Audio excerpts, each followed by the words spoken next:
हिंदी में यूपीएससी की तैयारी से संबंधित प्रोग्राम्स को देखने के लिए सब्सक्राइब करें स्टडी IQ IAS हिंदी। नमस्कार, स्टडी IQ IAS हिंदी में आपका स्वागत है। मैं हूं अमृत उपाध्याय। एक खबर आजकल खूब चर्चा में है, कई दिनों से आप देख रहे होंगे। केरल की नर्स हैं निमिषा प्रिया, उनको एग्जीक्यूट किया जाना है, उनका एग्जीक्यूशन होना है यमन में 16 जुलाई को इन्हें फांसी दे दी जाएगी। और सुप्रीम कोर्ट में भारत में इस मामले पर सुनवाई होनी है 14 जुलाई को। सुप्रीम कोर्ट ने सरकार से पूछा है कि क्या कोई कदम उठाया गया है, अगर उठाया गया है तो बताइए। और सुप्रीम कोर्ट में जो याचिका दायर की गई है उसमें भारत सरकार से यह आग्रह किया गया है कि राजनयिक कदम उठाकर इन्हें बचाया जाए। लेकिन इन सब के बीच खबर यह आ रही है कि भाई एक तरीका हो सकता है, ब्लड मनी अगर चुका दिया जाए इस्लामिक लॉ के हिसाब से तो इन्हें बचाया जा सकता है। अब सवाल है कि भाई इस्लामिक लॉ में ब्लड मनी क्या है जिसकी वजह से इन्हें बचाया जा सकता है। तो आइए देखते हैं ये पूरा मामला क्या है। और आज के वीडियो में असल बात हमें जो जाननी है कि शरीयत में ब्लड मनी का कॉन्सेप्ट है क्या। आइए देखें। मामला है 16 जुलाई को यमन में भारतीय नर्स निमिषा प्रिया को फांसी दिए जाने का। फांसी क्यों दिया जा रहा है उसके पीछे थोड़ा बैकग्राउंड समझ लेते हैं। 2008 में नर्स के तौर पर यह काम करने के लिए गई थी यमन, और खाड़ी देशों में आप देखेंगे बहुत ज्यादा तादाद में यहां से नर्स जाती हैं केरल से। यमन में भी बहुत तादाद में नर्स के तौर पर काम करने केरल से महिलाएं जाती हैं। 2011 में इनकी शादी एक भारतीय व्यक्ति से हुई, लेकिन 2011 का जो टाइम था वो डिस्टर्बेंस का टाइम था, गृहयुद्ध जैसे हालात का टाइम था, अरब स्प्रिंग का वर्ष था। अरब स्प्रिंग पर यूपीएससी सवाल पूछ चुका है, देख लीजिएगा। इसमें क्षेत्र के कई देशों ने लंबे समय तक जो लोग सत्ता में रहे, शासन कर रहे थे, उनके खिलाफ विद्रोह कर दिया था। 2014 में विद्रोही समूह हूती विद्रोही जो हैं उन्होंने सना पर नियंत्रण कर लिया।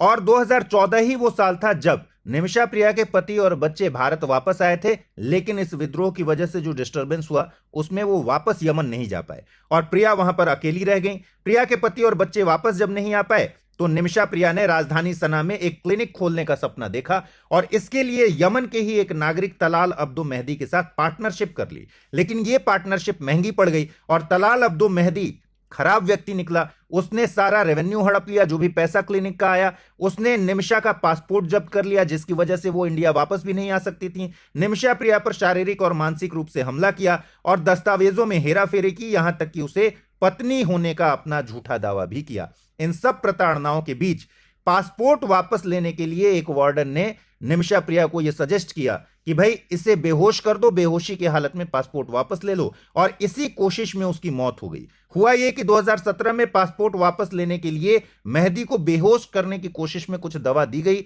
इनके द्वारा, और उस दवा के ओवरडोज की वजह से मेहदी की मौत हो गई। यह मामला जब वहां की अदालत में गया 2020 में निमिषा को मौत की सजा हुई और अंतिम अपील 2023 में खारिज हो गई। 16 जुलाई को एग्जीक्यूशन तय है। 16 जुलाई को कहा जा रहा है कि फांसी हो जाएगी। राजधानी सना की एक जेल में ये कैद हैं। और एक बड़ी चुनौती ये भी बताई जा रही है भारत सरकार के सामने, क्योंकि देखिए भारत सरकार कोशिश में लगी हुई है इन्हें फांसी से बचाने में, लेकिन एक बड़ी जो दिक्कत बताई जा रही है कि सना की जेल में वो कैद हैं और वहां प्रशासन जो है वो हूती विद्रोहियों का है। हूती विद्रोहियों के साथ बातचीत के कोई लिंक हमारे पास अभी इंडिया के पास नहीं है और इसलिए ये बातचीत अभी कारगर नहीं हो पा रही है। लेकिन हां, कुछ उम्मीद की किरण सब में बची हुई है कि 16 जुलाई के लिए भारत सरकार भी कोशिश कर रही है, तो कोई ना कोई रास्ता निकलेगा।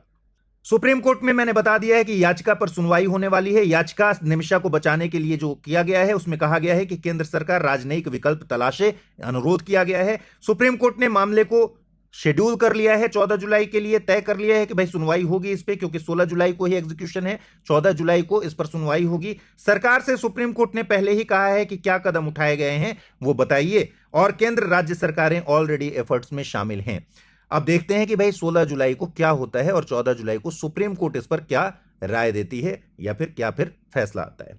आगे बढ़ें और देखें इस्लामिक कानून में ब्लड मनी का कॉन्सेप्ट क्या है। लेकिन उससे पहले अमृत उपाध्याय 007 इंस्टा और टेलीग्राम पर पता है, आप चाहें तो मुझसे जुड़ सकते हैं। और 7 जुलाई से जो बैच शुरू हुआ है उसमें एडमिशन लेने का सबसे बेहतरीन मौका है इस समय। 7 जुलाई सुबह 8 बजे से बैच की जो शुरुआत हुई है उसमें एडमिशन 15 जुलाई तक है और 15 जुलाई तक ही गुरु कृपा सेल भी चल रहा है स्टडी IQ का। गुरु पूर्णिमा के मौके पर शुरू हुआ था। इसमें आप अमृत लाइव कोड यूज करेंगे तो 24,999 रुपए में आपको बहुत ही कम कीमत पर एडमिशन मिल जाएगा बैच में। 26 के लिए मैं बता रहा हूं, लेकिन 27 और 28 के लिए भी बैचेस अवेलेबल हैं। आप चाहें तो इसी वीडियो के डिस्क्रिप्शन बॉक्स में जाइए, एक लिंक है उस पर क्लिक कीजिए, पूरा पढ़िए, जानकारी लीजिए, फीचर्स देखिए और उसके बाद अमृत लाइव कोड यूज करके एडमिशन ले लीजिए।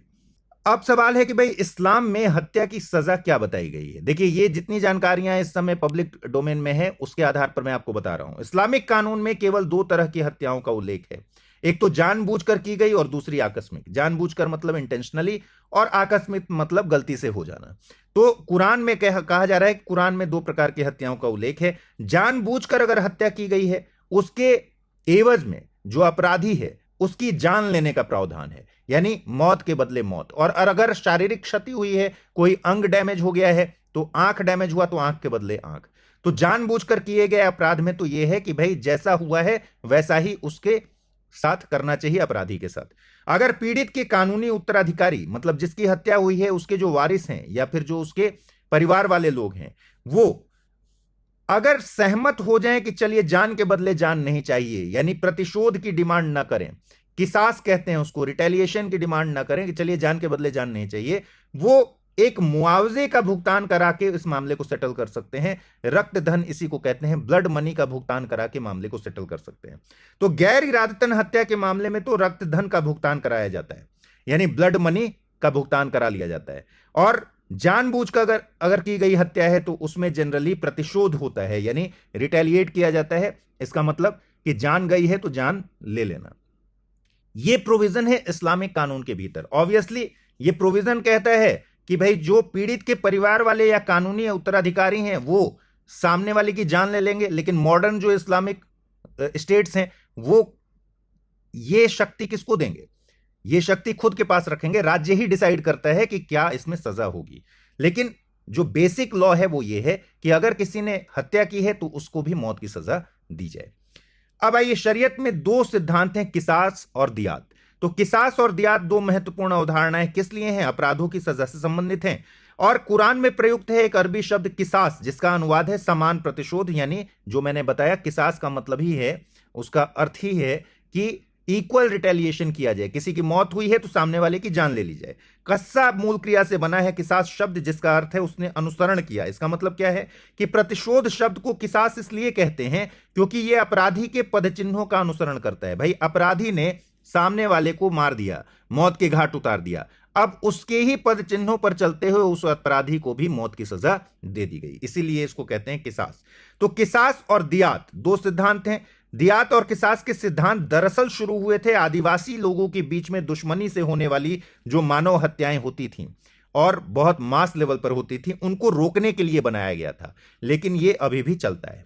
शरीयत में किसास किसको कहते हैं? किसास का मतलब मैंने आपको बता दिया है, ये दो कंडीशंस में, हत्या या शारीरिक क्षति के मामलों में लागू है। हत्या के बदले मौत की सजा का प्रावधान होता है और शारीरिक क्षति के बदले उतनी ही क्षति जितनी अपराधी ने की है सामने वाले पीड़ित पर, उतनी ही क्षति। किसी का पैर तोड़ दिया तो उसका भी पैर तोड़ दिया जाएगा, ये होता है शारीरिक क्षति के बदले उतनी ही क्षति। अगर किसी को मौत दी गई है, किसी को मार दिया गया है, तो उसको भी मार दिया जाएगा। तो इस प्रोसेस को कहेंगे किसास।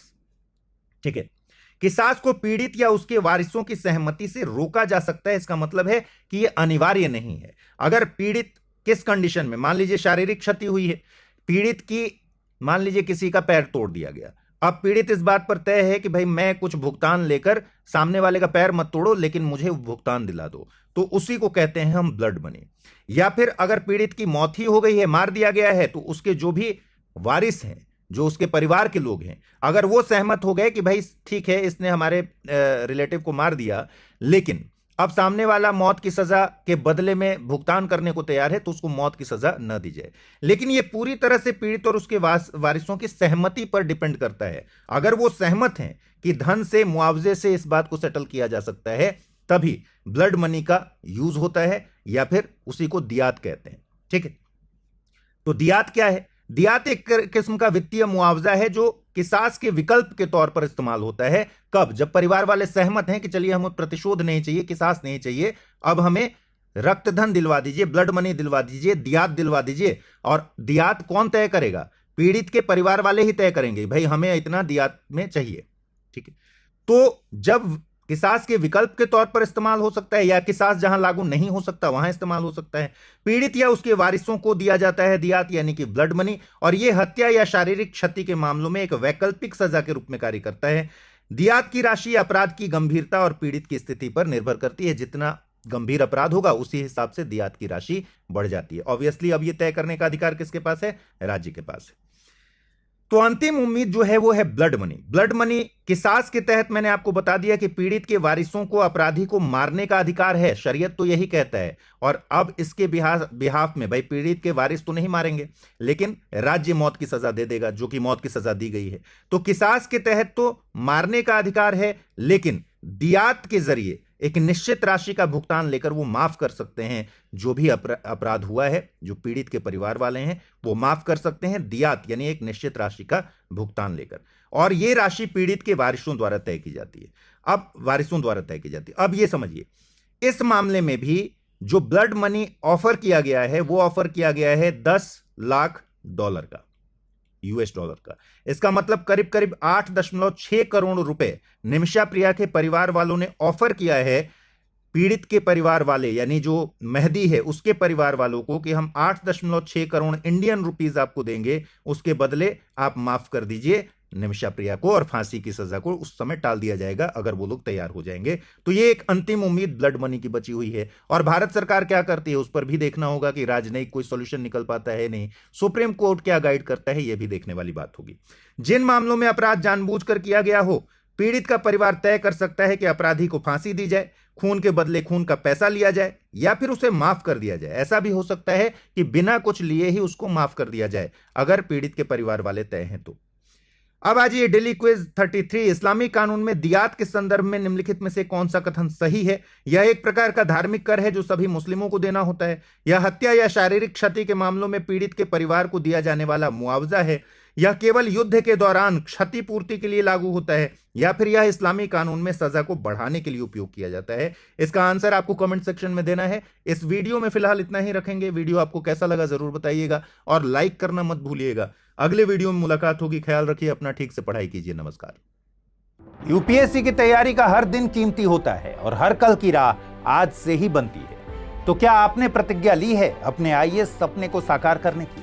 स्टडी IQ लेकर आया है यूपीएससी लाइव फाउंडेशन हिंदी प्रतिज्ञा बैच 2026, जहां कराई जाएगी प्रीलिम्स से लेकर इंटरव्यू तक की पूरी तैयारी, वो भी रणनीतिक गहराई के साथ और सही मार्गदर्शन के साथ। इस बैच में आपको मिलेंगी 1000+ घंटों की लाइव और रिकॉर्डेड कक्षाएं, 1-to-1 personalised mentorship, daily current affairs, test series और सीसेट का कंप्लीट कवरेज, प्रीलिम्स और मेंस रेसिडेंशियल प्रोग्राम यानी PRP और MRP डिसिप्लिन के साथ फोकस भी, इंटरव्यू गाइडेंस प्रोग्राम, IGP अंतिम दौर तक स्टडी IQ आपके साथ रहेगा। और इतना ही नहीं, प्रीलिम्स में सफल होने पर मिलेगा पूरा फीस वापस। टॉप स्कोरर को मिलेगा 11,000 रुपए का नगद पुरस्कार। अब तय कीजिए, आप सिर्फ सपना देखेंगे या उसके लिए स्टडी IQ के साथ मिलकर प्रतिज्ञा निभाएंगे। यूज करें कोड अमृत लाइव और पाएं मैक्सिमम डिस्काउंट हमारे गोल्ड, प्लैटिनम और डायमंड बैचेस पर। अगर अब भी कोई सवाल हो तो डिस्क्रिप्शन में दिए गए लिंक पर क्लिक करें या मुझे सीधा मेल करें amrit@studiiq.com पर। यूपीएससी 2026, आपकी प्रतिज्ञा हमारा मार्गदर्शन। हिंदी में यूपीएससी की तैयारी से संबंधित प्रोग्राम्स को देखने के लिए सब्सक्राइब करें स्टडी IQ IAS हिंदी।